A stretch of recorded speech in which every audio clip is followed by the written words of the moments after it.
राज्यात एकीकडे 2 कोटी वृक्ष लावण्याची मोहीम सुरू असतानाच जळगावात एका शेतकऱ्यानं स्वखर्चाने लागवड केलेल्या 150 चंदन झाडांची कत्तल झाल्याचा धक्कादायक प्रकार उघड झालाय। जळगावमधील शेतकरी मिलिंद चौधरी यांनी वनविभागाची परवानगी घेऊन 15 वर्षांपूर्वी शेतात 2000 चंदनाच्या झाडांची लागवड केली होती।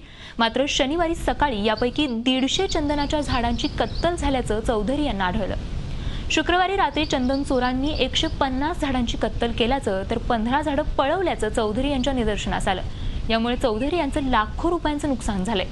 जळगाव वनविभागाच्या अधिकाऱ्यांना शेतकऱ्यांच्या या अनोख्या प्रयोगाची 15 वर्षात साधी दखल सुद्धा घ्यावीशी वाटली नाही। झाडांना सुरक्षा पुरवली असती तर ही परिस्थिती उद्भवलीच नसती असं चौधरी यांचं म्हणणं आहे। माझी विनंती की पोलिसने फॉरेस्टने येऊन कमीत कमी इथे पाहावं की जे शेतकऱ्यांनी स्वतः खर्च करून स्वतः वन डेव्हलप करण्यासाठी जे प्रयत्न केलेले आहे त्याच्यासाठी आपल्याला काही मदत करता येईल का संरक्षणासाठी।